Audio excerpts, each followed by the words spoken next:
మన ప్రభువును రక్షకుడైన యేసుక్రీస్తు శుభనామమునందనాలు. ప్రియమైన సంగమ ప్రియమైన బిడ్డలారా, మరి ఉదయకాల సమయం దేవుని వాక్యం ధ్యానించడం ముందుగా ప్రార్థన చేసుకుందాం. ప్రార్థన. కృపగల తండ్రి, దయగల యేసయ్య, నీ బంగారు పాదాలకు లేఖలేని వందనాలు, స్తుతులు, స్తోత్రములు. గతించిన రాత్రి అంతా నీ రేఖల చాటును కాచి కాపాడి సంరక్షించిందా. మరి ఉదయకాల సమయం నీ సంధానం చేరి ప్రార్థించుండగా వాక్యమైన దేవుడు వాక్యం ద్వారా నాతో మాతో మాట్లాడి మీరే మహిమ ఘనత ప్రభావాలు పొందమని యేసునామమున నడుచున్నాం తండ్రి, ఆమేన్. ప్రియమైన సంగమ ప్రియమైన బిడ్డలారా, నేడుదినకు ఏర్పాటు చేయండి దీని వాక్య భాగము అపోస్తలుడైన పౌలు కొరింథీయులకు రాసిన 2వ పత్రిక 6వ అధ్యాయము 16 నుంచి 18 వరకు ఈ విధంగా రాయబడినవి. అపోస్తలుడైన పౌలు కొరింథీయులకు రాసిన 2వ పత్రిక 6వ అధ్యాయము 16 నుంచి 18 వచనంలో ఈ విధంగా రాయబడినవి. దేవుని ఆలయమునకును విగ్రహములతో ఏమి పొందిక, మనము జీవము గల దేవుని ఆలయమై ఉన్నాము. అందుకు దేవుడు ఇలాగూ సెలవిచ్చుచున్నాడు. పౌలు కొరింథీ సంఘానికి పత్రిక రాస్తూ దేవుని ఆలయానికి విగ్రహముతో ఏమి పొందిక అంటున్నాడు.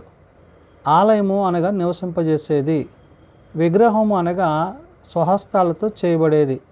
ఆలయములో దేవుడు నివసిస్తాడు. ఆత్మరూపిగా ఆయన తన వాక్యాన్ని, తన మాటలను ఏదైతే మనము ధ్యానిస్తామో పరిశుద్ధ గ్రంథాన్ని, ఆ పరిశుద్ధ గ్రంథం నుండి లేఖనాలను బట్టి ఆయన మనతో మాట్లాడతాడు. అది ఆలయము.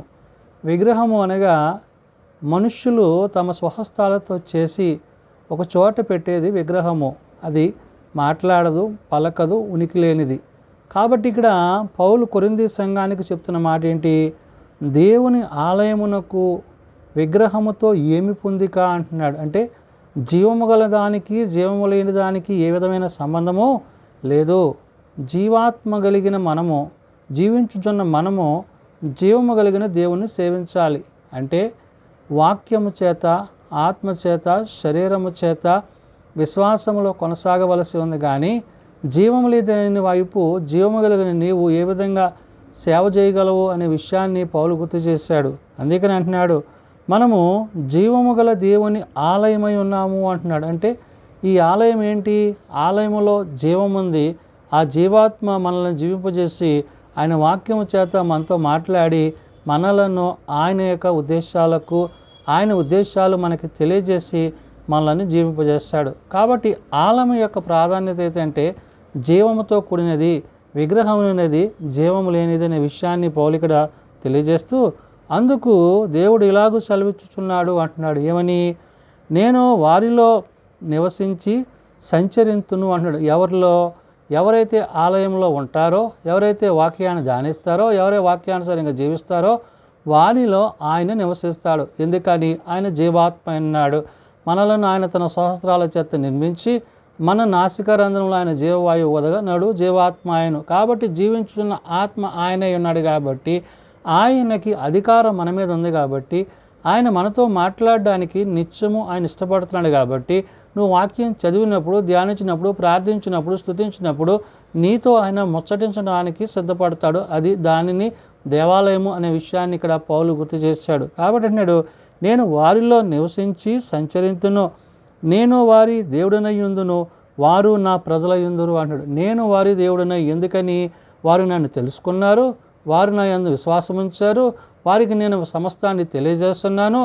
ఎవరైతే సృష్టికర్తను తెలుసుకుని సృష్టిని పూజింపక, సృష్టి యావత్తును ప్రేమింపక, కేవలము సృష్టికర్తను మాత్రము సేవించేవారైతే ఉన్నారో వారి దేవుని బిడ్డలై ఉన్నారనే విషయాన్ని పౌలు ఇక్కడ గుర్తు చేశాడు. అందుకనే దేవుడై ఉండును, వారి నా ప్రజలై ఉందురు అంటున్నాడు. అంటే ఆయనకి వారికి ఉండే సంబంధము అది నిత్య సంబంధము, నిత్యత్వంతో కూడినది.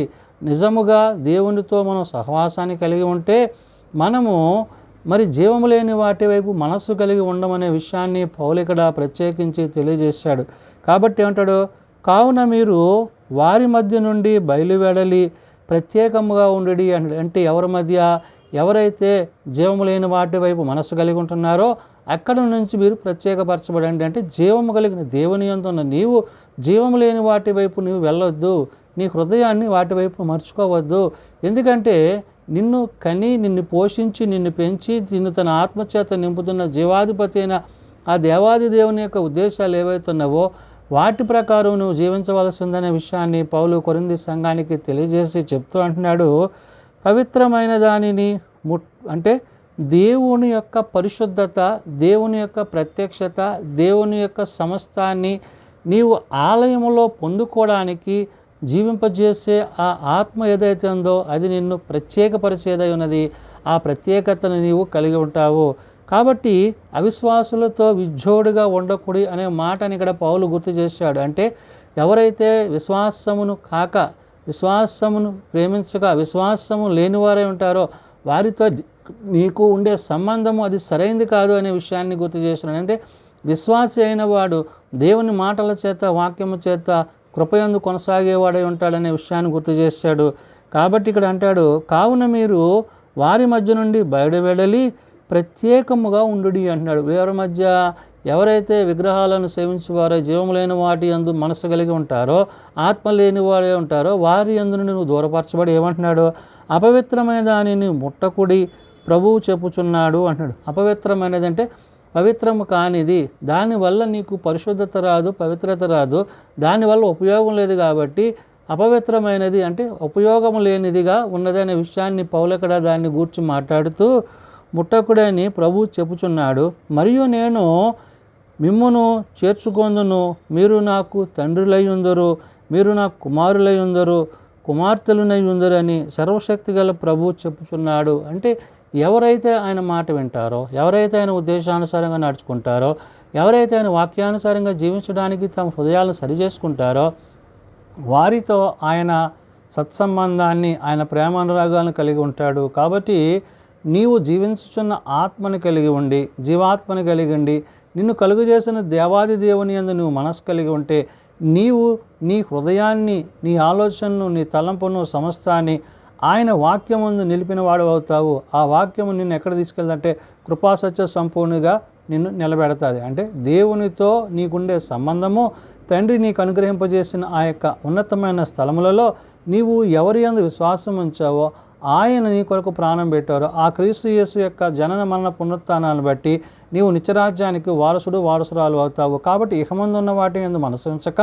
పరలోకమందుండు దేవుని వైపు నీ హృదయాన్ని నిలుపుకున్నట్లయితే నీతో ఆయన నివసించడానికి ఇష్టపడుతున్నాడు. కాబట్టి ఇక్కడ పౌలు అంటున్నాడు, మరియు నేను మిమ్మును చేర్చుకొందును అంటున్నాడు. అంటే ఎవరో ప్రభు, ఈ జీవం కలిగిన దేవుడు ఆయన ఆలయమై ఉన్నాడు కాబట్టి, నీ హృదయం అనే ఆలయంలో ఆయన నివసించడానికి ఇష్టపడుతున్నాడు కాబట్టి, ఆయన నిన్ను చేర్చుకుంటాడు కాబట్టి నీవు చేరడానికి సిద్ధపడి ఉండాలి. ఎవరిని చేర్చుకుంటాను అంటున్నాడు ఆయన, మీకు తండ్రినయ్యుందును, మీరు నాకు కుమారులయ్యుందురు, కుమార్తెలయ్యుందురు అంటున్నాడు. అంటే ఒక తండ్రిగా ఆయన మనలను చేర్చుకొని వాడై ఉన్నాడు.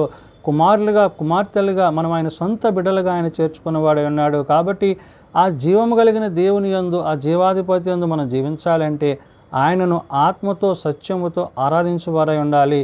హృదయమందును, ప్రవర్తన యందును ఆ వాక్యానుసారంగా నడుచుకోవాలి. ఆలయమైన ఆయన నా హృదయంలో నివసించాలి. ఎప్పుడైతే నీవు ఆయన యందు ఉద్దేశాలు కలిగి ఉంటావో అప్పుడు ఆయన నీతో జీవించడానికి ఆయన ఇష్టపడుతున్నాడు. కాబట్టి ఇక్కడ పౌలు అంటున్న మాట, మీకు తండ్రినయ్యుందును, మీరు నాకు కుమారులయ్యుందును, కుమార్తెలయ్యుందరు, సర్వశక్తి గల ప్రభువు చెప్పుచున్నాడు అంటున్నాడు. కాబట్టి ఈ విషయాలన్నీ ఎవరు చెప్తారంటే సర్వశక్తి గల ప్రభువు అంటే తండ్రి, కుమార, పరిశుద్ధాత్మలు వారు చెప్పే మాట ఏంటంటే మనము ఆయనతో ఉంటే ఆయన మనతో ఉండడానికి ఇష్టపడతాడు.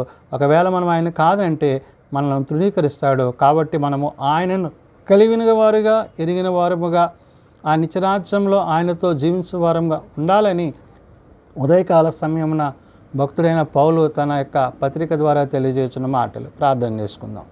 శాశ్వతమైన ప్రేమతో ప్రేమిస్తూ విడివాక ఎడబాయక కృప చూపుచున్న తండ్రి, అవును నాయన, జీవాత్మ కలిగిన వాడవు, జీవింపజేయవాడవు, వట్టివారం మట్టివారమునైనా ఏ ప్రయోజనము లేని మమ్మలను నీ మహిమకు మార్చుకుని నాయన నీతో పాటు జీవించే ఆ ఉన్నతమైన స్థానాన్ని మాకు ఇచ్చి ఉన్నావు. కాబట్టి నాయన నీ అందును, నీ వాక్యమందును నిలిచి నీ ఆలయంలో జీవించే ధన్యత, యోగ్యత మాకు దయచేయండి. హృదయం అనే ఆలయంలో జీవం కలిగిన నీ మాటల చేత, నీ వాక్యము చేత మమ్మల్ని జీవింపజేస్తూ విశ్వాసంలోకి నడిపిస్తున్నందుకే వందనాలు. అవును నాయన, మేము వట్టివారము మట్టివారము అయినప్పటికీ నాయన మీ ఆత్మను మాలో ఉంచి మా యొక్క దేహాలను కాక మా ఆత్మలను తిరిగి మీ వద్దకు చేర్చుకోవడానికి మీరు తిరిగి మరలా రానయ్యున్నారు. కాబట్టి ప్రభువా, నీ రెండవ రాకడలో నీతో పాటు నీ మహిమలో ప్రవేశించగలిగిన స్థితి మా అందరికీ దయచేయండి. ఏ ఒక్కరు నశించక అంతటి అందరూ మారు మనసు కలిగి పాపక్షమాపణ కలిగి నీ నిత్యరాజ్యంలో చేరి నీతో జీవించే కృప దయచేయండి. మా దేశాన్ని, రాష్ట్రాన్ని, అధికారులను, పాలకులను, నాయకులను దీవించండి, ఆశీర్వదించండి. వారు దీవమైన చిత్త ప్రకారం ఏలినట్లు, పరిపాలించినట్లు వారికి మీ జ్ఞానము, తెలివి, బలమును, ఆరోగ్యం దయచేయండి. బలహీనలను బలపరచండి. నేను ఎవరైతే ఇంకనూ అనారోగ్యంగా అస్వస్థతగా ఉన్నారో వారికి కావాల్సిన ఆరోగ్య బలాలు దయచేసి మీరే ముట్టి స్వస్థపరిచి ఆరోగ్య బలాలు దయచేయండి. ఏ ఒక్కరూ కూడా నీకు దూరం కాకుండా అందరూ నీ సన్నిధిలో నిలిచినట్లు, జీవించినట్లు ప్రతి వారికి మీ కృప అనుగ్రహించమని, దీని పరిచయాల సేవలో మీ సన్నిధి మాపడించండి. వివాహ కార్యక్రమాలు జరుగుతున్న కుటుంబాలను జ్ఞాపకం చేసుకోండి. రాకపోకల్లో, ప్రయాణాల్లో తోడైనండి. వాతావరణాన్ని మీ ఆదాయం ఉంచండి. ఎటువంటి నాయన ఇబ్బందులు లేకుండా సమస్తము మర్యాదగాను, క్రమంగాను జరిగించుకొని మీరే మహిమ పొందమని, మీ సన్నిధి కాంతి మాపై ఉంచమని, ఆత్మతో సత్యముతో నేను ఆరాధించేవారుగా మా ఎడల మీ కృప ఉంచమని యేసునామమున అడుగుచున్నాం తండ్రి. ఆమెన్.